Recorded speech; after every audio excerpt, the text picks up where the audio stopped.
Literal na nilangaw ang mga negosyo sa palengking ito sa Mabinay, Negros Oriental. Ang mga panindang isda at tuyo, tinambayan ng mga langaw. At kahit yung flypaper, napuno rin ng langaw.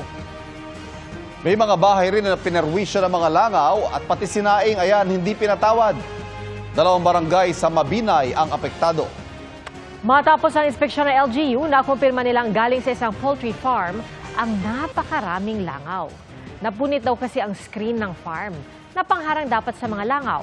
Nangako ang farm na tatapusin ang paglilinis sa linggong ito.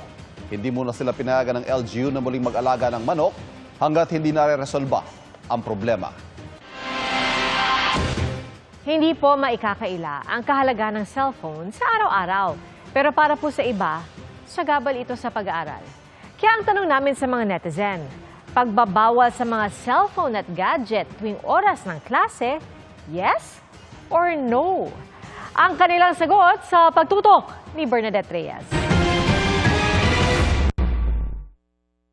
Parte na sa pang-araw-araw na buhay ng isang tao ang paggamit ng cellphone. Bukod sa pagtawag, text at video call, libangan ng karamihan ng paggamit nito. Napapadali rin ang pag-order ng pagkain, pagpapadala ng pera at marami pang iba. Kahit sa pag-aaral nagagamit din ng mga estudyante ang cellphone. Pero may ibang nagsasabing distraction ito sa pag-aaral. Sa Senado may nakabinbing panukala na inihain noong 1 taon para i-ban ang cellphones at iba pang gadgets sa mga eskwelahan kapag oras ng klase. Kaya ngayong pasukan na ulit, tanong namin sa mga netizen, dapat bang ipagbawal ang cellphone at gadgets sa loob ng paaralan? May mga hindi sang-ayon. Ayon sa isang nag-comment ng no, bagamat mahalaga raw ang cellphone sa panahon ng emergency para makontak ang mga bata, dapat daw matiyak na nakatago ang mga gadget habang nagkaklase para makatulong na makapag-focus at matuto.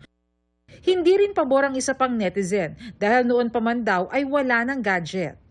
Mas matatalino at marespeto rin daw ang mga bata. Komento naman ng isa, payagan ng cellphone na pwedeng gamitin sa oras ng emergency, pero ipagbawal ang mobile gaming. Pabor naman ng isa para ma-modernize ang sistema ng edukasyon gamit ang teknolohiya at mas magkaroon ng access sa mga estudyante sa impormasyon at research sources. Suhestyon naman ng isa na magkaroon ng lockers para sa mga cellphone at iba pang gadget para hindi matukso ang mga estudyante na ilabas ang kanilang gadget sa klase. Sang-ayon din ang isa pa dahil kailangan daw na mag-step up ang edukasyon sa Pilipinas. Patuloy po kayong sumali at i-share ang inyong saloobin sa iba't ibang issue sa 24 Oras Weekend. Para sa GMA Integrated News, Bernadette Reyes, nakatutok 24 Oras.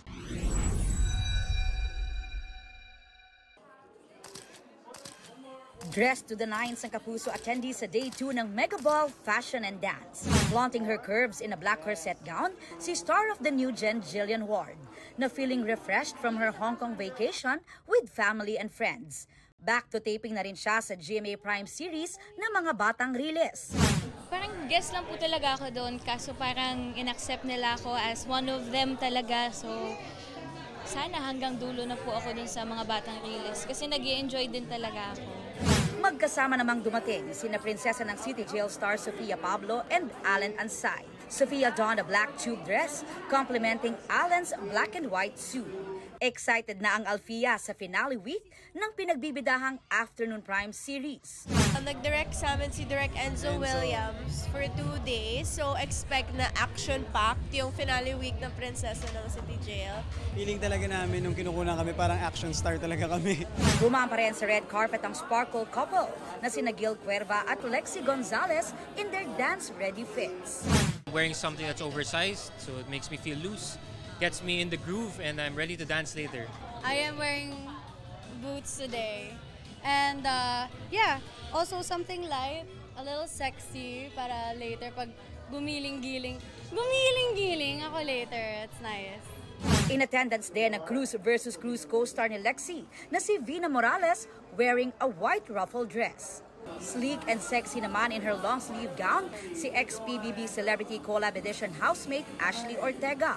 May moment din si Ash with her boyfriend Mavi Legaspi's twin sister Cassie na 2 days present sa event.